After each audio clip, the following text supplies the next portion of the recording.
Hey guys, Collin Chi, certified nutritional consultant, numerologist, bringing you some more personal development videos and self-awareness videos. So today I want to kick this video off with a quote that's going to show you the theme of this video. So here we go.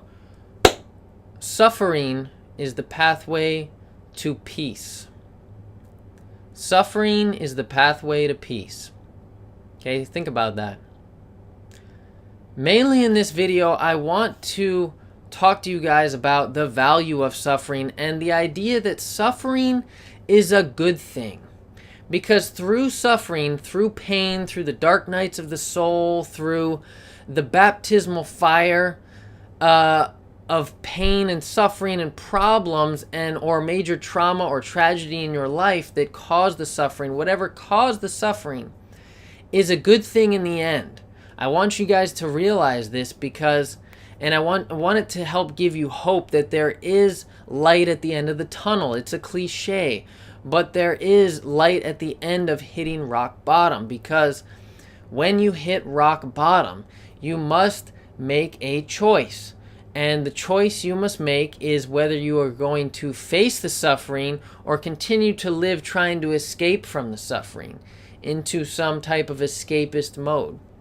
Once you decide to face it, you now start to learn about that suffering, okay? And learn about what is actually causing your suffering, and learn about the suffering itself, the process of it.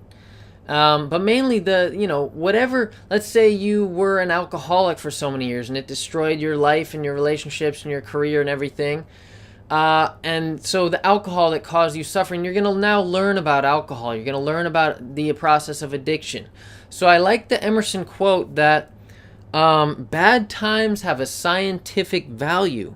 These are occasions a good learner would not miss. Okay? Because bad times teach you things. They create a self. They create passion. They create a more disciplined person. They create a healthier person. This is a twice born or born again, reborn type of person whose prior escapist self or prior problems or problem self was destroyed. And out of that, a new emerging direction, mission, purpose, fundamental idea about the truth you found deep down in that suffering is now going to kind of steer the rest of your life, possibly. So you gain a lot of wisdom. You gain maybe a direction in life. You might become a more ambitious person, because you become ambitious in order to get away from that suffering and get away from that pain. It creates a strong ambition because you now have this disciplined heart that won't allow that pain to enter anymore, because you will create, in essence, to some degree, a shield of sorts in your conscious mind, or that will block any of these potential thoughts about going down that path that you suffered before. That wall, you will have a stronger fortification there, a prevention. Not, walls aren't good to have in you. You of course you penetrate the wall and you go back and forth between them, but you form a better willingness to deal with those thoughts, and because you've now become more disciplined, you don't want to go back down that road again.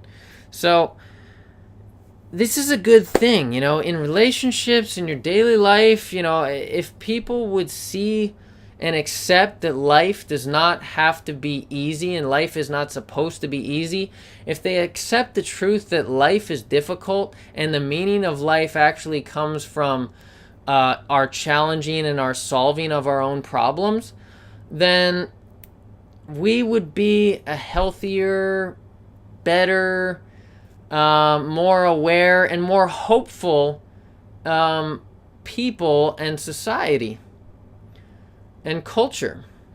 So let me read a little from M. Scott Peck. Here we go. From the first chapter, Problems and Pain. Life is difficult. This is a great truth, one of the greatest truths. It is a great truth because once we truly see this truth, we transcend it. Once we truly know that life is difficult, once we truly understand and accept it, then life is no longer difficult. Because once it is accepted, the fact that life is difficult no longer matters. Most do not fully see this truth, that life is difficult. Instead, they moan more or less incessantly, noisily, or subtly about the enormity of their problems, their burdens, their difficulties, as if life were generally easy, as if life should be easy. Life is a series of problems. Do we want to moan about them or solve them? Do we want to teach our children to solve them? Discipline is the basic set of tools we require to solve life's problems. Discipline is the basic tool we require to solve life's problems. Without discipline, we can solve nothing. Yet it is in this whole process of meeting and solving problems that life has its meaning. It is only because of problems that we grow mentally and spiritually. When we desire to encourage the growth of the human spirit, we challenge and encourage the human capacity to solve problems. Just as in school, we deliberately set problems for our children to solve. Those things that hurt instruct. The tendency to avoid problems and the emotional suffering inherent in them is the primary basis of all human mental illness. Okay, this guy's a psychologist.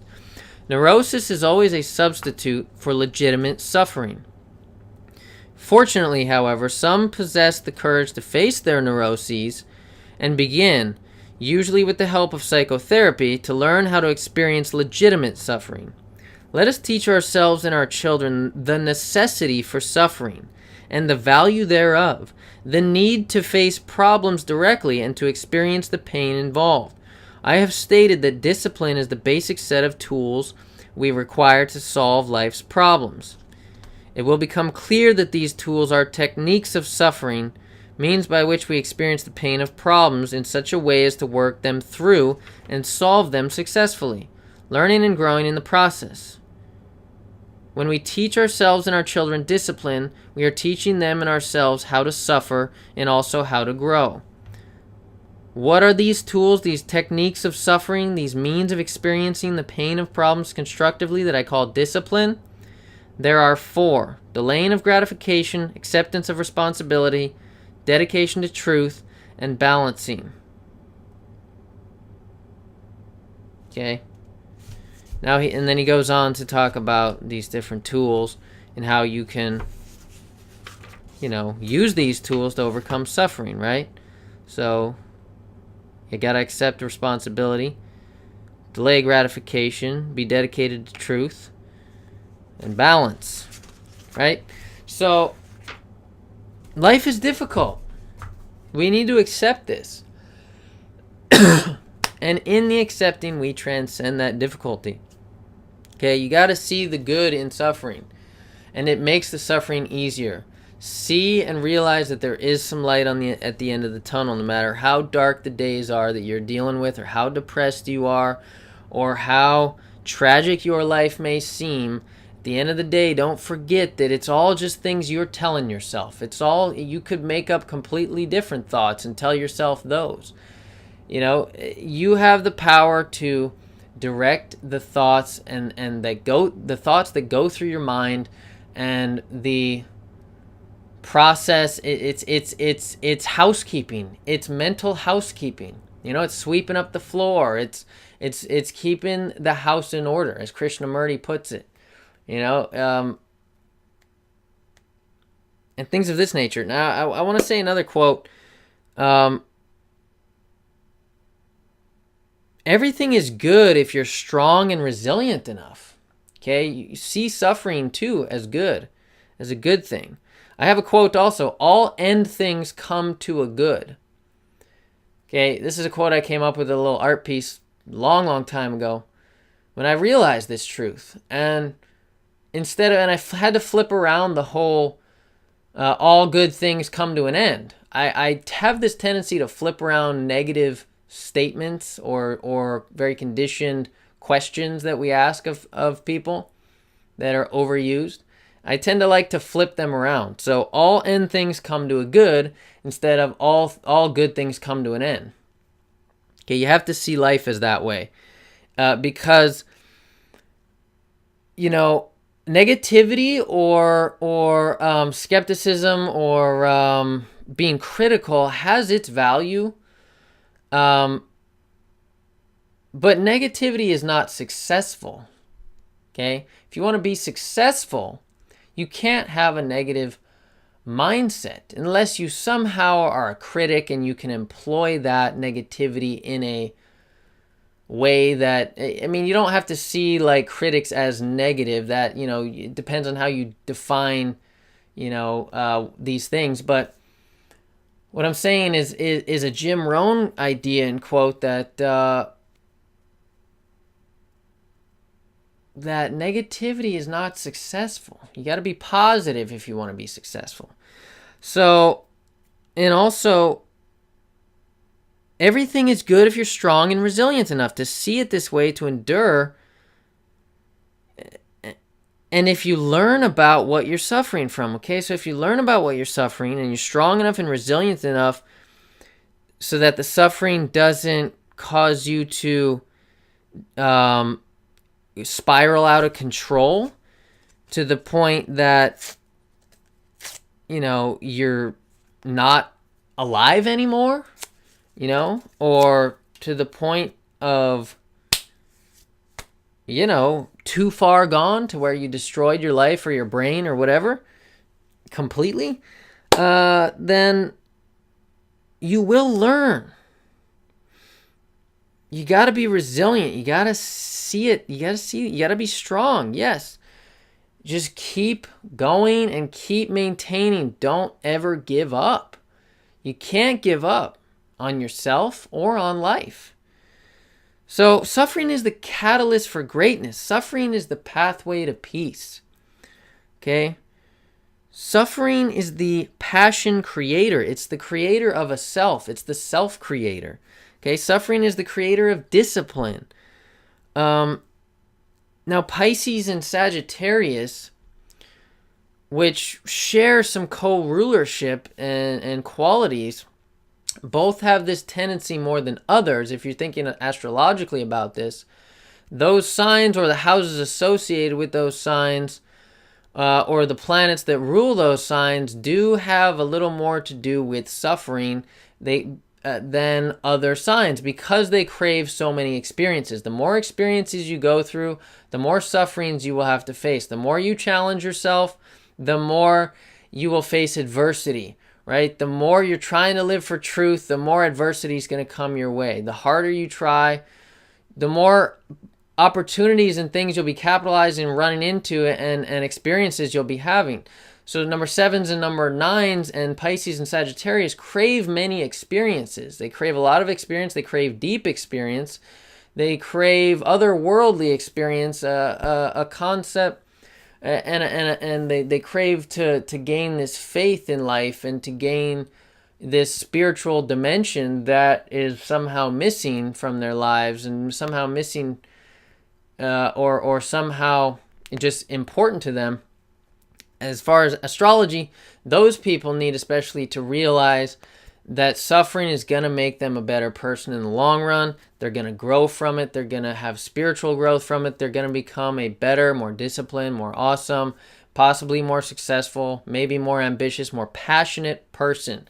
You know, the Greeks asked whether you lived with passion, right? You want to be a passionate person. I mean, because it sucks to go through life just a zombie that hates his life and is just over it and over everything and just has destructive tendencies and tendencies to look for entertainment and doesn't really have any particular direction, not really working towards anything, not really improving himself, not really, challenging himself. This is, these are two different lives here. So which one do you want? You know, bad times have a scientific value. These are occasions a good learner would not miss. Ralph Waldo Emerson. Check out William James, his ideas about the twice-born souls. Very good book. The Varieties of Religious Experience. One of my favorite religious books. Not that I read that many religious books, but I like Buddhism. I like Pragmatism, I like William James. I like these guys. So suffering, you also got to think about that you may want to eventually eliminate the suffering of other people, and teach people about the suffering you went through, and you want to lessen the suffering of other lives, so you might become even more in service to humanity, to better the progress of the world and the progress of people and psychology, by choosing to learn from the suffering and learn about the thing that is suffering you so that you can help others and eliminate suffering. The Buddhist ideas are to eliminate as much suffering as possible, through kindness, through compassion, etc. So that's all I wanted to say. Quick video. I hope it gives you guys hope that at the end of suffering is peace, and at the end of pain is progress, and at the end of problems you will become a stronger, better, more awesome, individuated, on the road to self-actualization type of self person. Okay? More awesome you on the way. So just remember that, and don't give up in the dark times. Okay? That you're going to learn so much. You will have thought so much and had so many interesting thoughts. All those deep, painful thoughts, they're very interesting. They're actually very interesting. And you become a very interesting person at the end of the day through this process, through the refiner's fire. So, Collin Chi, hope you make a great day today and tomorrow. And as always, rise.